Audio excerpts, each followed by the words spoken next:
चलो let's start. तो कल अपन समांतर प्लेट संधारित्र पढ़ रहे थे, उसमें अपन ने पहला केस किया था, फर्स्ट केस की फर्स्ट और सेकंड दो केस कर लिए थे। एक तो समांतर प्लेट संधारित्र की प्लेटों के बीच में परावैद्युत माध्यम पूर्णतः भरा हो और एक था आंशिक रूप से भरा हो। दोनों के लिए धारिता के फॉर्मूले ज्ञात किए थे। अब आगे अपन ले रहे हैं कि जब समांतर प्लेट संधारित्र की प्लेटों के मध्य भिन्न भिन्न मोटाई के भिन्न भिन्न माध्यम एक दूसरे के समांतर उपस्थित हों, भिन्न भिन्न मोटाई के भिन्न भिन्न माध्यम एक दूसरे के समांतर उपस्थित हों, तो ये हो गया समांतर प्लेट संधारित्र। एक दूसरे के समांतर रखिए, प्लेटें बराबर और विपरीत प्रकृति का आवेश है, दोनों के बीच की दूरी कितनी ले लेते हैं अपन, बताओ, डी, स्मॉल डी। दोनों के बीच की दूरी कितनी ले ली, स्मॉल डी। ठीक है। अब देखो आप यहाँ पे भिन्न भिन्न परावैद्युत माध्यमों की भिन्न भिन्न मोटाई की अलग अलग परतें एक दूसरे के समांतर रखी गई हैं। तो देखो आप, जैसे मान लो पहली परत मैंने ये रख दी, ऐसा मान लेते हैं, ऐसा ये पहली परत, ये दूसरी परत, ये तीसरी परत और डॉट डॉट डॉट ये लास्ट परत। ऐसी बहुत सारी परतें भरी हुई हैं, इनमें अलग अलग माध्यम है। जैसे एक में यहाँ पे मोम भरा है, एक में कागज़, एक में तेल, एक में शीशा, एक में अभ्रक, है ना, अलग अलग माध्यम की परतें। तो अलग अलग माध्यम है, तो सबके लिए परावैद्युतांक एप्सिलेट आर, एप्सिलेट आर को क्या बोलते हैं, आपेक्षिक विद्युतशीलता या परावैद्युतांक। तो अलग अलग पदार्थों के लिए परावैद्युतांक का मान भी क्या होगा, अलग अलग होगा। तो पहले के लिए ले लेते हैं एप्सिलेट R1, दूसरे के लिए ले लेते हैं एप्सिलेट R2, तीसरे पदार्थ के लिए ले लेते हैं एप्सिलेट R3, और ये मान लेते हैं कोई nवा पदार्थ है तो एप्सिलेट Rn, nवा पदार्थ है तो इसको क्या बोलेंगे अपन, एप्सिलेट Rn। बोलेंगे नहीं, ठीक है। अब आगे देखो, इनकी मोटाई ले लेते हैं। मान लो पहला पदार्थ T1 मोटाई में भरा है, दूसरा T2 मोटाई तक भरा है, तीसरा T3 मोटाई तक भरा है, और ऐसे ही ये Tn मोटाई तक भरा है। क्लियर है, बोलो, कोई डाउट इसमें, समझ आया। अलग अलग पदार्थ की अलग अलग परतें एक दूसरे के समांतर अलग अलग मोटाई में भरी हुई हैं। क्लियर है। अब हमें ज्ञात करना है कि समांतर प्लेट संधारित्र की धारिता पे क्या प्रभाव पड़ेगा। अगर ये माध्यम नहीं भरते हैं तब तो धारिता क्या आती है, एप्सिलेट नोट A अपॉन D। कल डेराइव की थी निर्वात में, निर्वात या हवा में समांतर प्लेट संधारित्र की धारिता एप्सिलेट नोट A अपॉन D। अब ये माध्यम भरने से धारिता का फॉर्मूला क्या आएगा, तो आप समझना। देखो पहले विद्युत क्षेत्र की बात करें तो बताओ, पहले माध्यम में विद्युत क्षेत्र का फॉर्मूला क्या होगा। समांतर प्लेट संधारित्र की दोनों परतों, दोनों प्लेटों के बीच में ये जो पहला माध्यम है इसमें विद्युत क्षेत्र का फॉर्मूला, तो क्या फॉर्मूला होगा, सिग्मा बाई एप्साइलन। माध्यम भरा हो तो एप्साइलन। कल बताया था प्लेटों के बीच में विद्युत क्षेत्र कितना होता है, सिग्मा बटे एप्सिलेट नोट। माध्यम भर दिया तो क्या हो जाएगा, एप्साइलन होगा या नहीं। और एप्साइलन का फॉर्मूला क्या बताया था कल, epsilon R into epsilon note, यही था। और पहले माध्यम के लिए लिखेंगे तो क्या लिखेंगे, epsilon R1 into epsilon note. तो एप्साइलन का फॉर्मूला हो गया यहाँ पे epsilon R1 into epsilon note. Clear है क्या। ऐसे ही अगर दूसरे माध्यम के लिए लिखें, दूसरे माध्यम में विद्युत क्षेत्र E2 कितना आएगा, sigma upon epsilon R2 epsilon naught. सही है। तीसरे माध्यम में लिखें E3, समझ गया, सिग्मा अपॉन एप्साइलन R3 और एप्साइलन नोट। समझ पा रहे हो ऐसे, बोलो कोई डाउट इसमें। अब देखो आगे, अगर अपन वैक्यूम की बात करें, वैक्यूम में कितना होगा, तो वैक्यूम में होता है सिग्मा बाई एप्साइलन नोट। यही होता है वैक्यूम निर्वात में। हम ये मान के चल रहे हैं कि जब ये परतें यहाँ पे एक दूसरे के समांतर रखी गई हैं तो इसके अगल बगल थोड़ा सा ऐसा क्षेत्र रह गया है जहाँ पे हवा या निर्वात उपस्थित है। अगल बगल यहाँ पे क्या उपस्थित है, हवा या निर्वात, और बीच में अलग अलग माध्यम है या नहीं। ठीक है। अब देखो कैसे सॉल्व करें। अब निकालते हैं इसकी दोनों प्लेटों के बीच में विभवांतर, समांतर प्लेट संधारित्र की दोनों प्लेटों के बीच में विभवांतर, तो विभवांतर कितना आएगा? पहली प्लेट के कारण, दूसरी प्लेट के कारण, तीसरी प्लेट के कारण, ऐसे तो आएगा।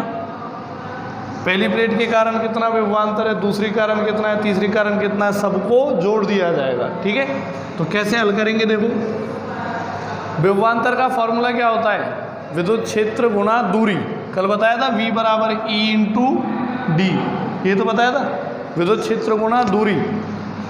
तो विद्युत क्षेत्र गुणा दूरी करो, पहले माध्यम के लिए करते हैं, तो पहले माध्यम में विद्युत क्षेत्र कितना है? E1, और कितनी दूरी में फैला हुआ है ये माध्यम? T1, तो E1 गुणा T1। सही है, पहले माध्यम के कारण विभव आ गया। अब दूसरे माध्यम के कारण निकालो विभव, तो उसको जोड़ देंगे इसमें, तो दूसरे माध्यम का विद्युत क्षेत्र E2 और दूरी हो गई T2। ऐसे ही तीसरे माध्यम के लिए E3, T3 और plus dot dot dot EN और TN।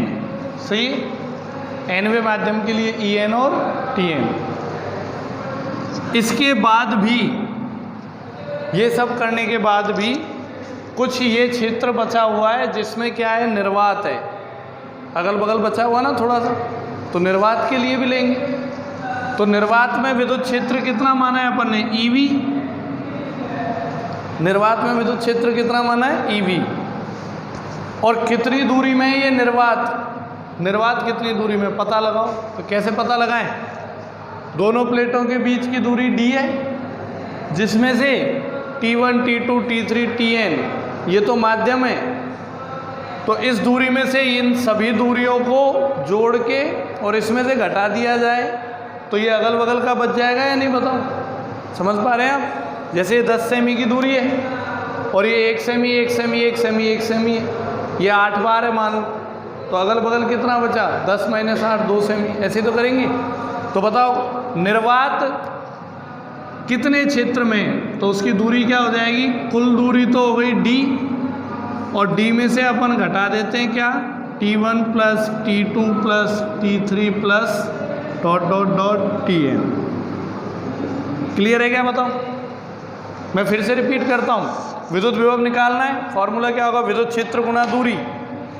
पहले माध्यम के लिए यहाँ से यहाँ तक के लिए ये आ गया E1 गुना T1, यहाँ से यहाँ तक के लिए E2 गुना T2, यहाँ से यहाँ तक के लिए E3 गुना T3, और यहाँ से यहाँ तक के लिए EN गुना TN, और बीच वाले सब जुड़ गए इसमें। अब बगल में रह गया ये वैक्यूम निर्वात, तो निर्वात के लिए भी फॉर्मूला वही होगा, विद्युत क्षेत्र गुणा दूरी। तो निर्वात में विद्युत क्षेत्र EV और गुणा इसकी दूरी कितनी है इसकी, इस क्षेत्र की, तो कैसे निकालें? कुल दूरी D, इसमें से ये दूरियां घटा देंगे तो बाकी जो बचेगी वही है ना। आगे देखो,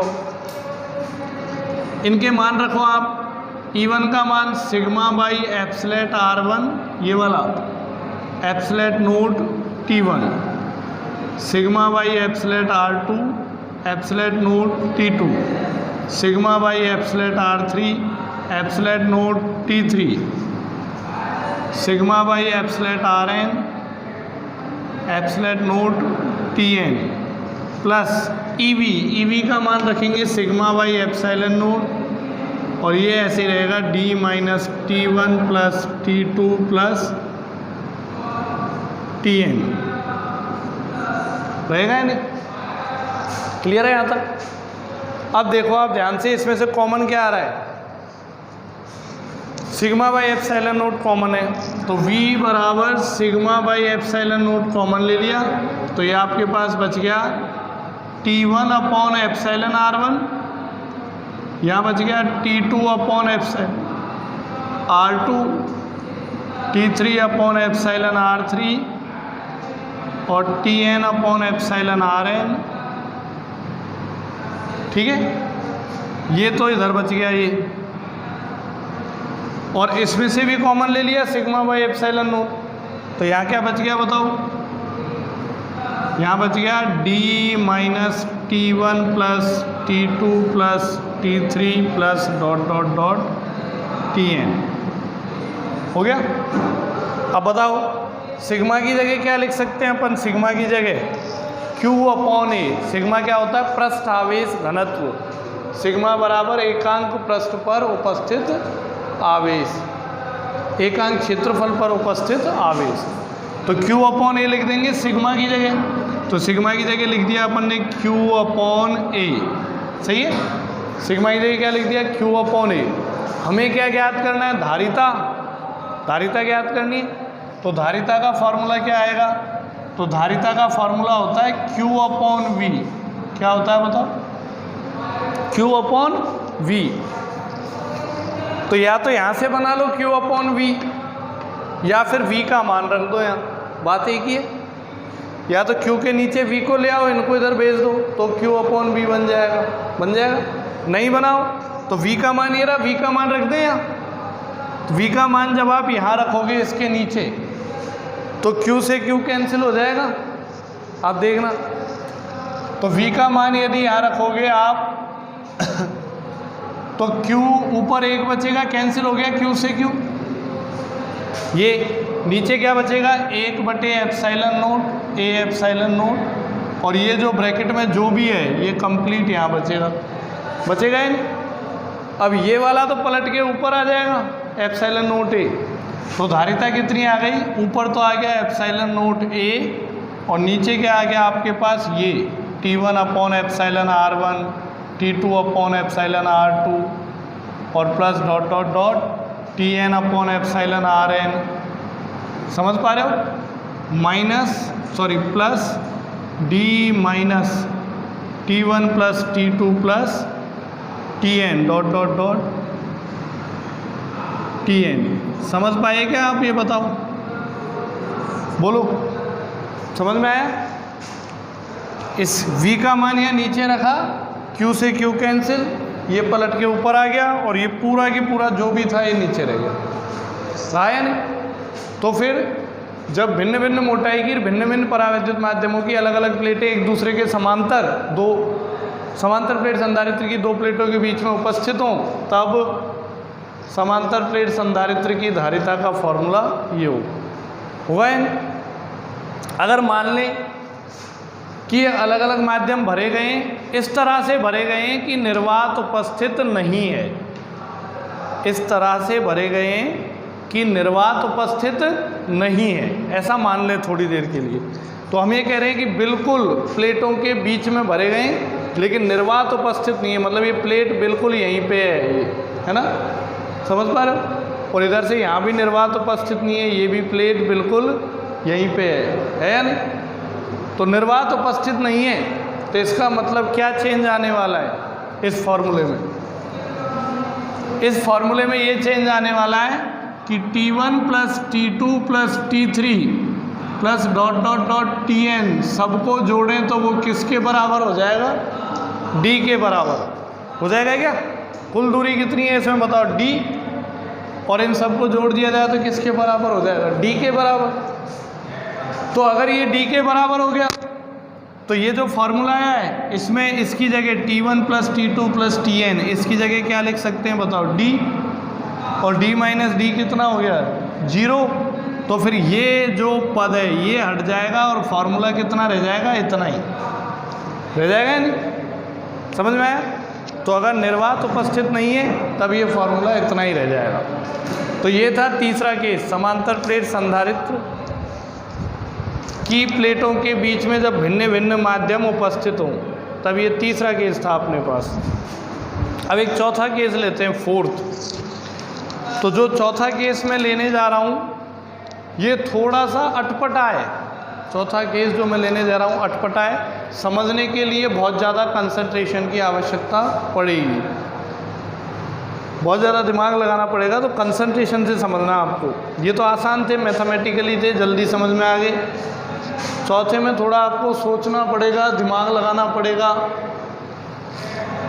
और पहली बार में थोड़ा थोड़ा कम समझ में आएगा, कुछ ऐसा लगेगा जैसे हल्का समझ में आए, पर आप कोशिश करना।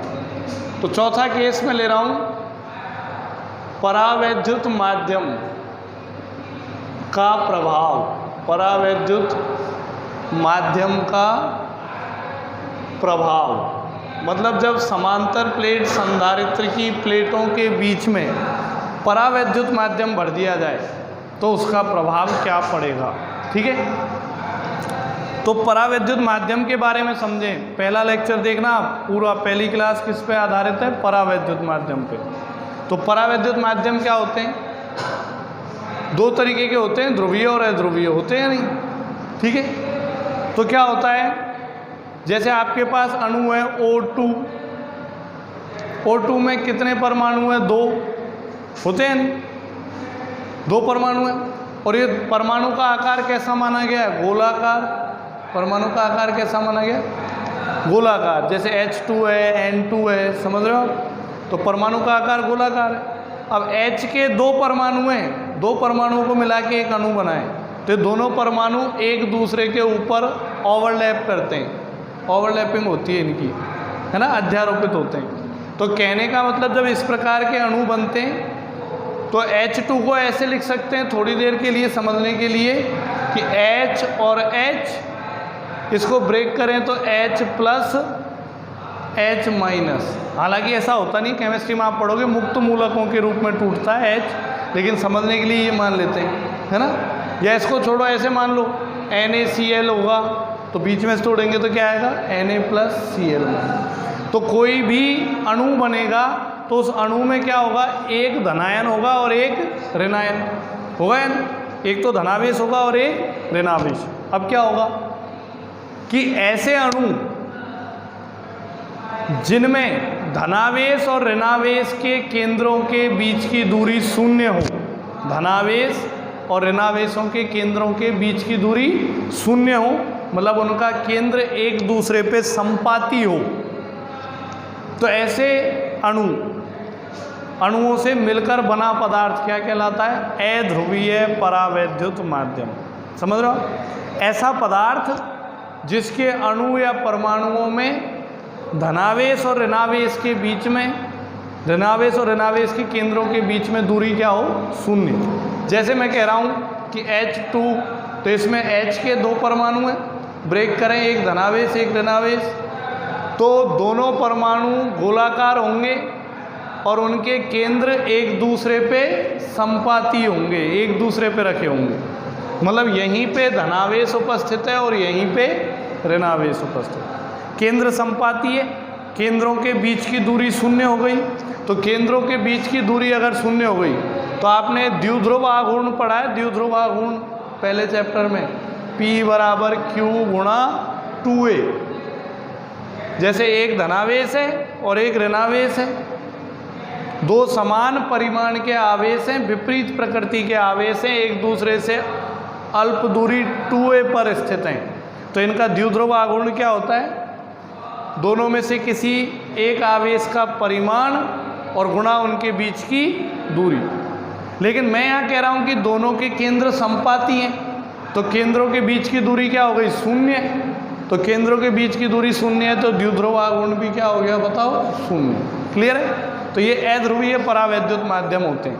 ठीक है, अब ये अध्रुवीय परावैद्युत माध्यम हो गए। यहाँ पे आपको क्या ध्यान रखना है कि अध्रुवीय परावैद्युत पदार्थ या अध्रुवीय परावैद्युत माध्यम ऐसे पदार्थ होते हैं जिनके अणुओं में धनावेश और ऋणावेश दोनों के केंद्रों के बीच की दूरी शून्य होती है या दोनों के केंद्र संपाती होते हैं। तो केंद्रों के बीच की दूरी शून्य होने के कारण द्विध्रुव आघूर्ण भी शून्य होता है, मतलब इसमें कोई भी विद्युत गुण उपस्थित नहीं होता है।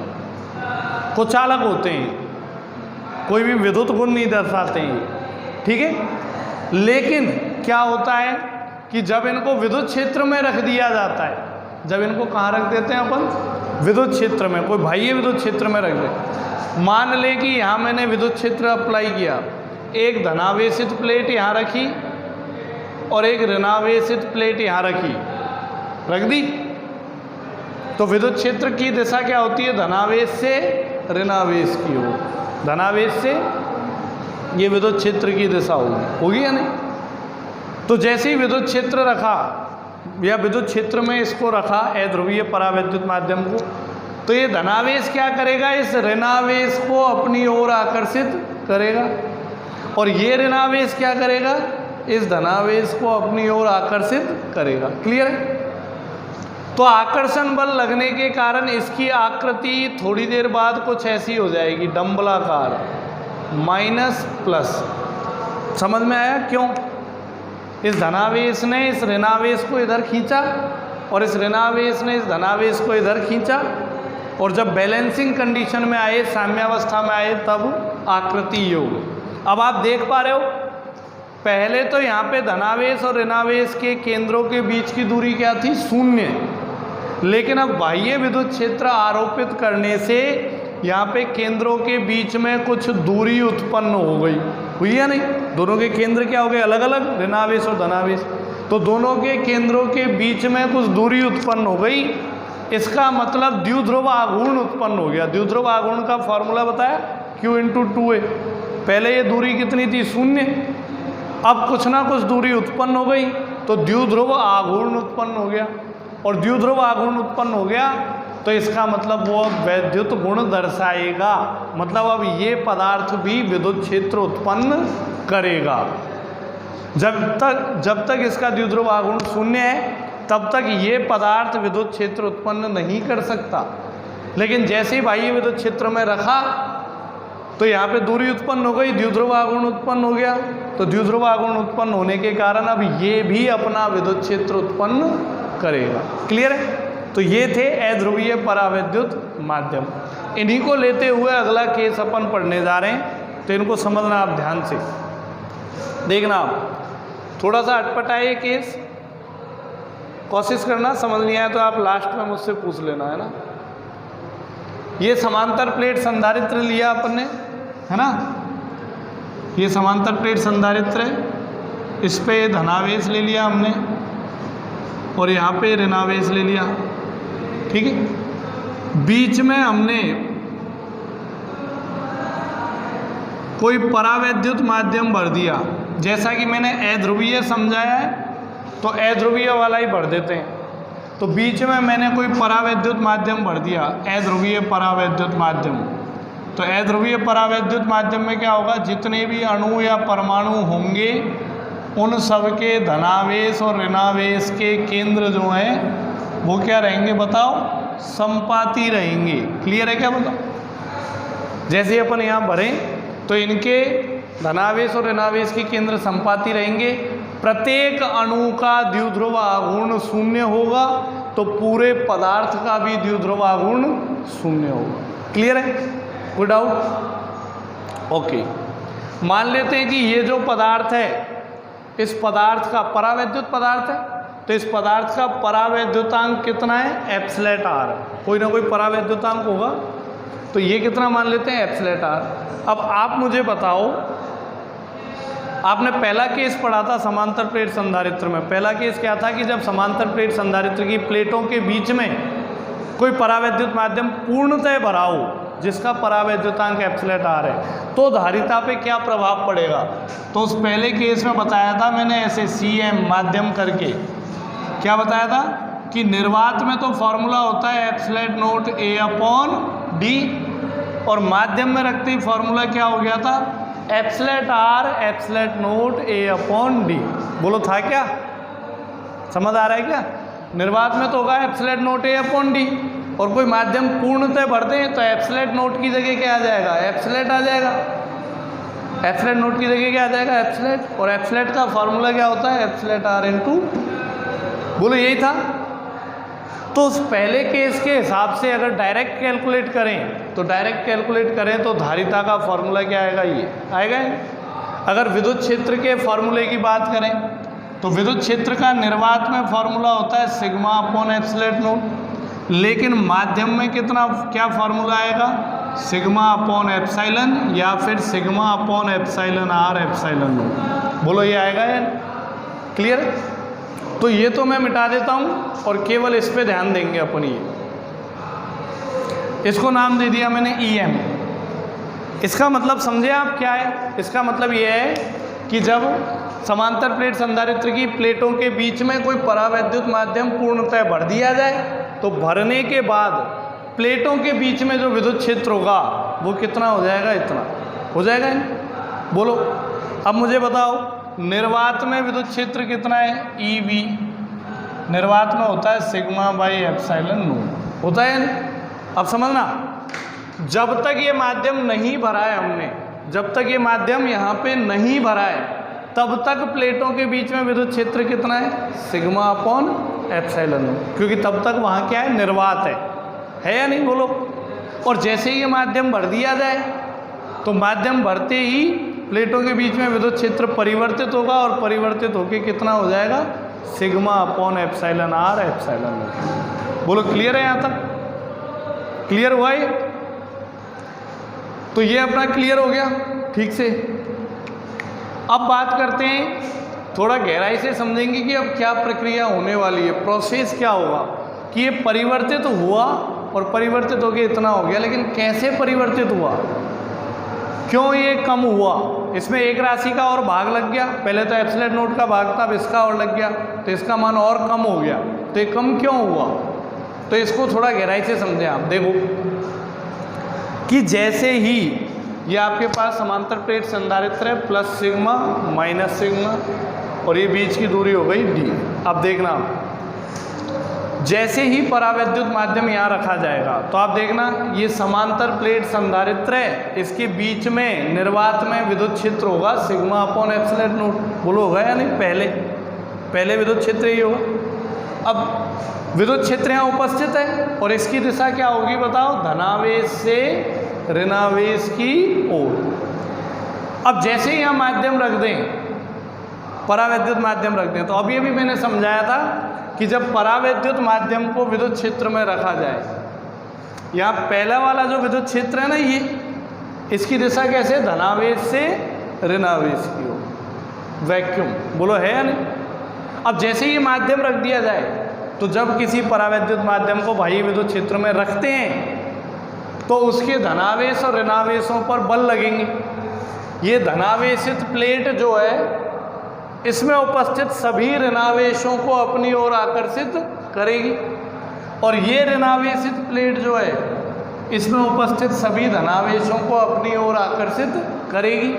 तो इन अणुओं का आकार गोलाकार ना रहकर कैसा हो जाएगा, डंबलाकार। बोलो हो जाएगा यानी, ठीक है। तो इनका आकार डंबलाकार हो जाएगा।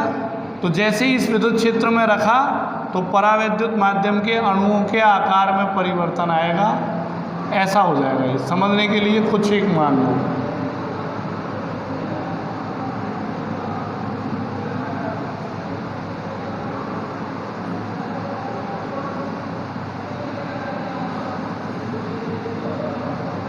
है ना। अब धनावेश तो किसको आकर्षित करेगा, ऋणावेश को, तो ऋणावेश तो इस साइड आएगा, और ये ऋणावेश किसको आकर्षित करेगा, धनावेश को, तो धनावेश इस साइड आएगा। सही है। तो जितने भी अणु इसमें उपस्थित होंगे अध्रुवीय परावैद्युत माध्यम में, बाह्य विद्युत क्षेत्र की उपस्थिति के कारण इन पर बल लगेगा, और बल लगने के कारण इनका आकार कैसा हो जाएगा बताओ, डंबलाकार हो जाएगा। ठीक है। तो आकार इनका डंबलाकार हो गया, है ना। अब आगे देखना है आपको, तो डंबलाकार आकार हो गया। फिर ये बल कब तक लगेगा, जब तक साम्यावस्था प्राप्त ना हो जाए। साम्यावस्था कैसे, कि ये इसको आकर्षित कर रहा है, ये धनावेश इसको आकर्षित कर रहा है ऋणावेश को, और ये ऋणावेश इस धनावेश को आकर्षित कर रहा है। तो बाहर से बल लग रहे, तो अंदर भी तो बल लगेगा, इनके बीच में अंदर भी बल लगेगा।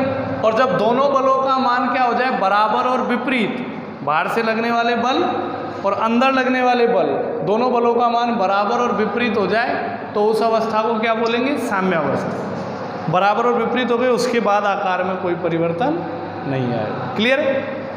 तो अब ये इस तरह से हो गया, हुआ है नहीं।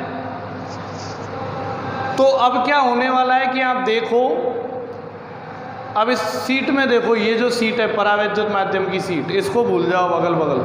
तो इसमें देखो, इस धनावेश के प्रभाव को ये ऋणावेश खत्म कर देगा, इस धनावेश के प्रभाव को ये ऋणावेश कैंसिल करेगा, इस धनावेश के प्रभाव को ये ऋणावेश कैंसिल करेगा।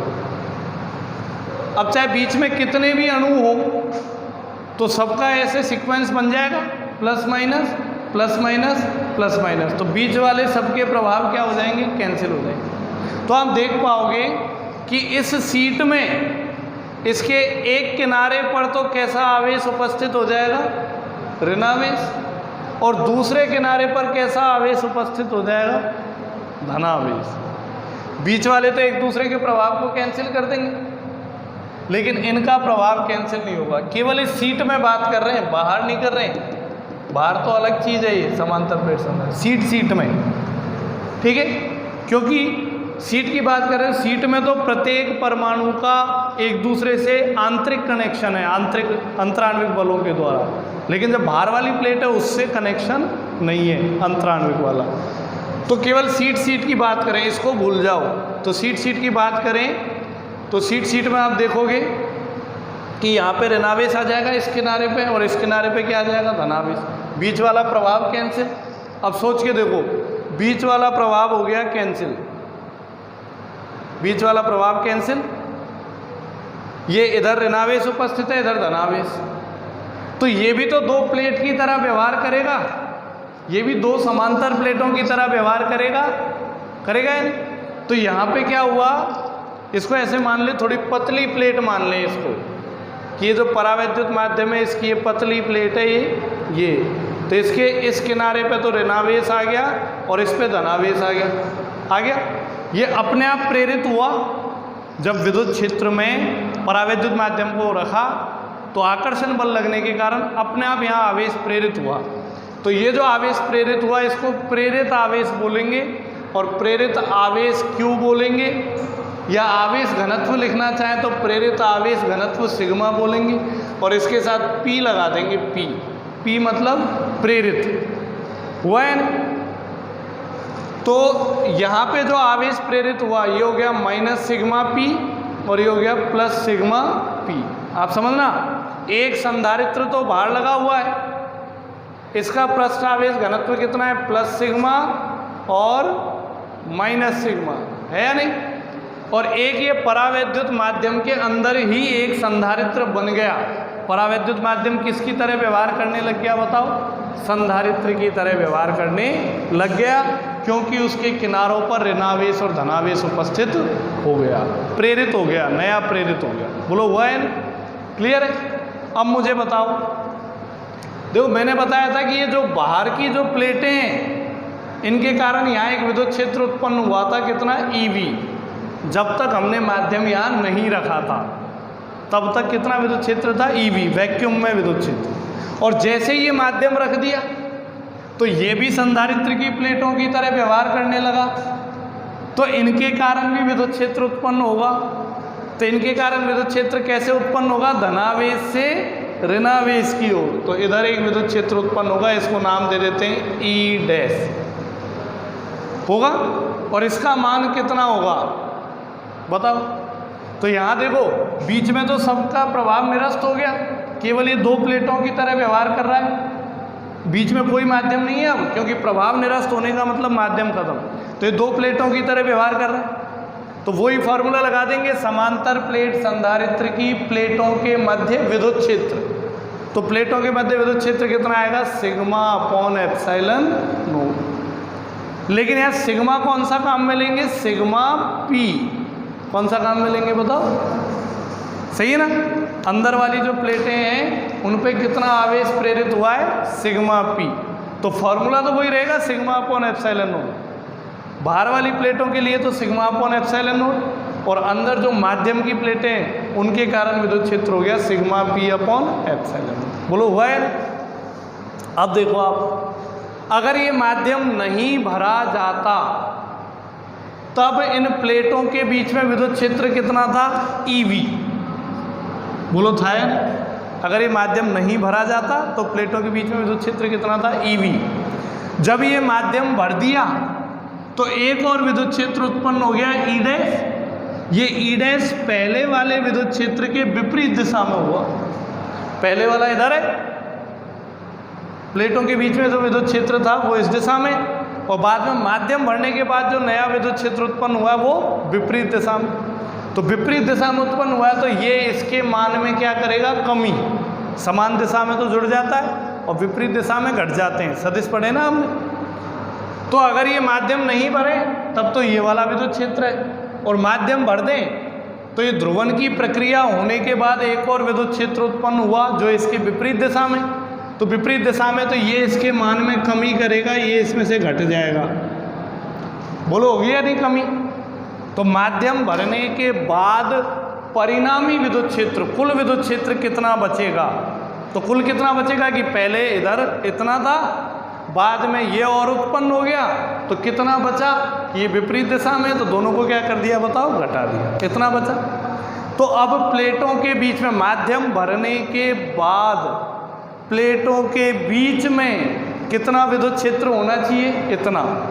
अभी जो प्रक्रिया समझिए उसके आधार पे माध्यम भरने के बाद प्लेटों के बीच में कितना विद्युत क्षेत्र होना चाहिए? इतना, EV माइनस E डैश।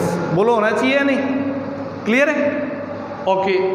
लेकिन हमने पढ़ा है पहले ही, एक तरीका और पढ़ा है कि माध्यम भरने के बाद प्लेटों के बीच में विद्युत क्षेत्र कितना हो जाता है? इतना। पढ़ा है या नहीं? समांतर प्लेट संधारित्र का पहला केस यही तो था कि जब कोई माध्यम पूर्णतः भर दिया जाए तो प्लेटों के बीच में विद्युत क्षेत्र कितना हो जाएगा? इतना। तो जो पहला केस पढ़ा है जिससे डायरेक्ट आंसर निकाला है, उसके अनुसार तो प्लेटों के बीच में विद्युत क्षेत्र कितना हो जाना चाहिए? इतना। और जो ये मैंने ध्रुवण वाली प्रक्रिया समझाई है अध्रुवीय पदार्थ को लेके, उसके हिसाब से माध्यम भरने के बाद प्लेटों के बीच में विद्युत क्षेत्र कितना हो जाना चाहिए? इतना होना चाहिए। क्या दोनों एक ही बात को रिप्रेजेंट कर रहे हैं? दोनों कथन ये एक ही बात को रिप्रेजेंट कर रहे हैं ना। ये पहले केस में क्या कह रहे हैं कि दो प्लेटों के बीच में परावैद्युत माध्यम पूर्णतः भर दिया तो उसके बीच में विद्युत क्षेत्र कितना हो गया? इतना। और अभी जो प्रक्रिया समझाई उसमें भी तो यही किया है, दो प्लेटों के बीच में परावैद्युत माध्यम पूर्णतः भर दिया, जो भी यहाँ ध्रुवण की प्रक्रिया हुई उसके बाद अंत में परिणामी कितना बचा? इतना। तो दोनों कथन एक जैसे ही तो हुए, ज्ञात करने का तरीका अलग अलग है, बाकी कथन दोनों क्या है? एक ही। तो फिर ये दोनों मान क्या होने चाहिए बताओ? बराबर। तो दोनों को बराबर कर दें, तो इसके बराबर में क्या लिख देंगे बताओ? EM। इसके बराबर में क्या लिख देंगे? EM। क्लियर है? अब आगे देखो, इनके मान रखो आप। EM का मान रखो sigma by epsilon R epsilon note. EV का मान रखो EV sigma by epsilon note, और E डैश का मान रखो ये sigma P by epsilon note. Clear? 1 epsilon note common ले लो तो इधर वाले एप्साइलन नोट से कैंसिल हो जाएगा, ये हो जाएगा। तो आपके क्या बचेगा यहाँ पे? Sigma by epsilon R sigma minus sigma P। सही है क्या बताओ? अब सिग्मा P को इधर ले आओ प्लस में और इसको इधर ले जाओ, तो सिग्मा P आ गया प्लस में, तो ये बचेगा sigma minus sigma upon epsilon R। Sigma P, sigma common ले लेंगे, 1 माइनस 1 बाई एप्साइलन R। ये आ गया प्रेरित आवेश घनत्व कि जब समांतर प्लेट संधारित्र की प्लेटों के बीच में परावैद्युत माध्यम भर दिया जाएगा तो उस परावैद्युत माध्यम के किनारों पर जो आवेश घनत्व प्रेरित होगा वो कितना प्रेरित होगा? इतना होगा या नहीं? यहाँ पे मैंने बोला था ना कुछ आवेश प्रेरित हो जाता है तो उसकी मात्रा ज्ञात करनी है, कितना होगा? तो ये फॉर्मूला लगाना है, इतना आवेश प्रेरित होगा। प्लेटों का आवेश घनत्व और गुणा 1 माइनस 1 अपॉन एप्सिलॉन। ये तो आवेश घनत्व हो गया। अगर आवेश ज्ञात करना चाहें कितना आवेश प्रेरित होगा, तो आवेश घनत्व का फॉर्मूला क्या होता है? Q अपॉन A, और इसका फॉर्मूला क्या होगा?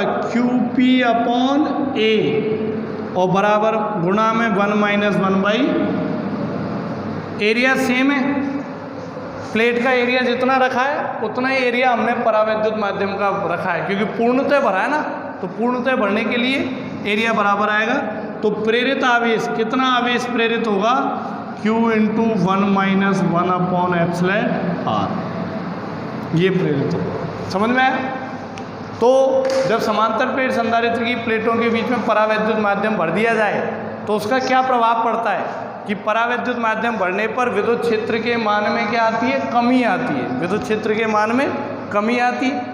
और जो परावैद्युत माध्यम है वो भी एक संधारित्र की तरह व्यवहार करता है, और उसके दोनों किनारों पर प्रेरित आवेश इतना होता है, दोनों किनारों पर प्रेरित आवेश इतना होता है। ठीक है, फिर बात करते हैं अपन ससेप्टिबिलिटी, विद्युत प्रवृत्ति, है ना। तो विद्युत प्रवृत्ति ज्ञात करें, तो ये भी मैंने फॉर्मूला बताया था, वही फर्स्ट चैप्टर में बताया था, लास्ट में विद्युत प्रवृत्ति क्या होती है। तो विद्युत प्रवृत्ति के लिए फॉर्मूला बताया था कि जो ध्रुवण सदिश है वो किसके बराबर होता है, काई, इसको काई पढ़ते हैं ऐसे, काई ई और गुणा ई। ये अब समझ में आई क्या क्या चीज़ें। काई ई एक नियतांक है, और इस नियतांक को ही अपन बोलते हैं विद्युत प्रवृत्ति। क्या बोलते हैं बताओ, विद्युत प्रवृत्ति। समानुपाती नियतांक है, क्योंकि P समानुपाती E होता है, P E के समानुपाती होता है, समानुपाती चिन्ह हटाओ तो एक नियतांक आता है, इसको बोलते हैं अपन विद्युत प्रवृत्ति, जो कि माध्यम का मापक है। माध्यम कैसा है, उसके परावैद्युत माध्यम मतलब कितना गाढ़ा है, कितना तरल है, उसके परावैद्युतांक का मापक है। ठीक है, E क्या होता है, E होता है विद्युत क्षेत्र। E क्या होता है, विद्युत क्षेत्र। माध्यम बढ़ने के बाद कितना विद्युत क्षेत्र होगा। ठीक है, और P क्या है, P है ध्रुवण सदिश, वही पहले लेक्चर में बताया लास्ट में। तो ध्रुवण सदिश क्या होता है, ध्रुवण सदिश इसको समझना। मैंने अभी क्या बताया था कि जब अध्रुवीय परावैद्युत माध्यम को किसी बाह्य विद्युत क्षेत्र में रख दें, तो रखने के बाद उसमें क्या उत्पन्न होता है, द्विध्रुव आघूर्ण उत्पन्न होता है। नहीं, पहले तो केंद्रों के बीच की दूरी 0 होती है, तो द्विध्रुव आघूर्ण 0, और बाह्य विद्युत क्षेत्र में रखते ही बल लगते हैं, केंद्र सेपरेट हो जाते हैं, तो द्विध्रुव आघूर्ण उत्पन्न होता है। तो द्विध्रुव आघूर्ण को किससे व्यक्त करते हैं अपन बताओ, P से। तो द्विध्रुव आघूर्ण उत्पन्न होता है। अब वो जो पदार्थ रखा है ना, उसका आयतन कितना है, कितने आयतन का पदार्थ रखा है बाह्य विद्युत क्षेत्र में, तो उस आयतन का लगा देते हैं भाग। तो ध्रुवण सदिश हो गया कैपिटल P। तो ध्रुवण सदिश की परिभाषा समझ में आई आपकी, क्या बनेगी बोलो, एकांक आयतन में प्रेरित द्विध्रुव आघूर्ण। जब किसी परावैद्युत माध्यम को बाह्य विद्युत क्षेत्र में रखा जाए, तो उसके एकांक आयतन में उत्पन्न द्विध्रुव आघूर्ण क्या कहलाता है बताओ, ध्रुवण सदिश। बोलो कोई दिक्कत,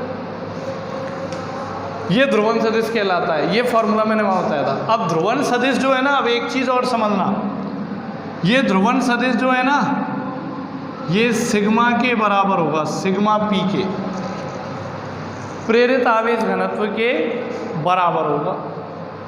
कैसे बराबर होगा अब ये समझना, तो मैं समझाता हूँ। देखो, मैंने आपको द्विध्रुव आघूर्ण का फॉर्मूला क्या बताया, Q × 2a। 2a एक दूरी होती है, दूरी को 2a से रिप्रेजेंट करते हैं। यहाँ पे बताया था मैंने पहले वाले चैप्टर में क्यों करते हैं। अब बताओ आयतन का फॉर्मूला क्या होगा, पहले जो था Q × 2a।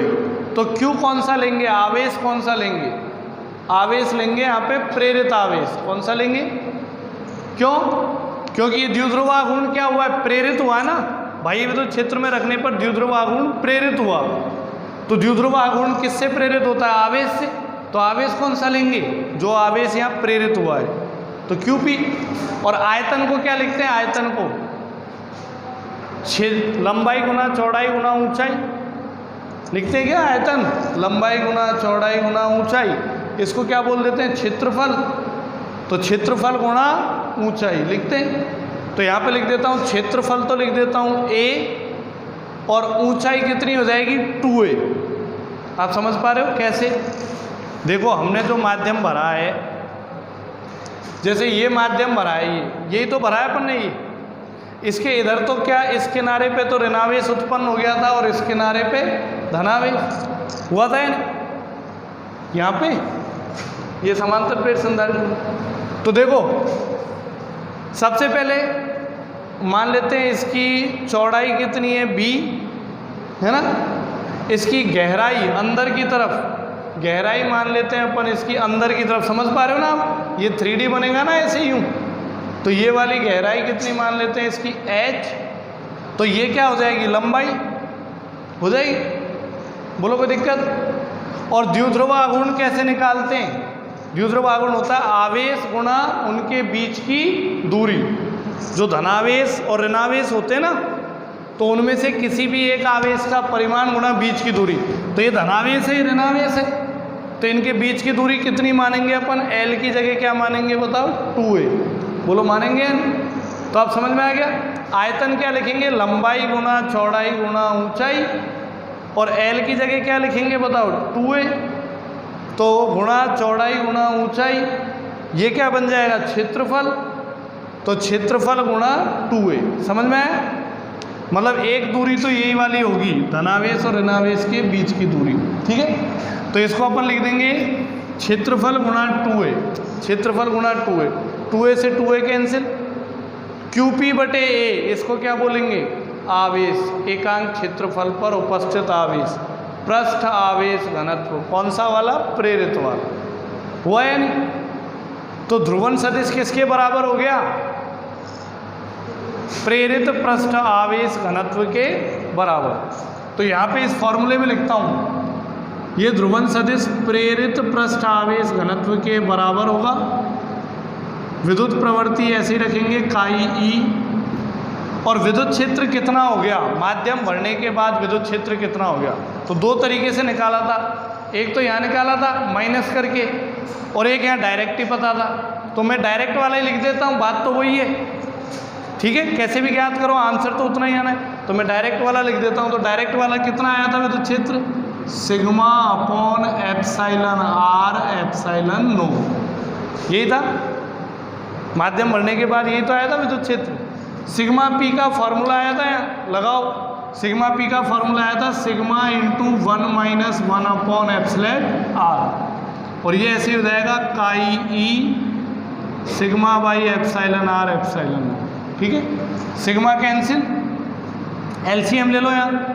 Epsilon R minus 1 upon epsilon R is equal to chi E into 1 upon epsilon R epsilon naught. ये कैंसिल हो जाएगा, ये मल्टीप्लाई में, तो काई ई का मान आ गया epsilon note into epsilon R minus 1 आ गया। तो इस तरीके से अपन विद्युत प्रवृत्ति ज्ञात कर सकते हैं। तो विद्युत प्रवृत्ति नियत होगी, क्योंकि एप्सिलॉन नोट नियत होता है। एप्सिलॉन आर का मान हर पदार्थ के लिए अलग अलग होगा, नियत होगा। तो ये भी क्या रहेगी बताओ? नियत रहेगी, ठीक है। तो ये टॉपिक थोड़ा सा टिपिकल था, है ना। आप घर जाके इसको रिटर्न में प्रैक्टिस करें, और जहाँ भी डाउट हो वो आप मुझसे पूछें, और अभी भी कोई डाउट हो तो आप पूछ सकते हैं।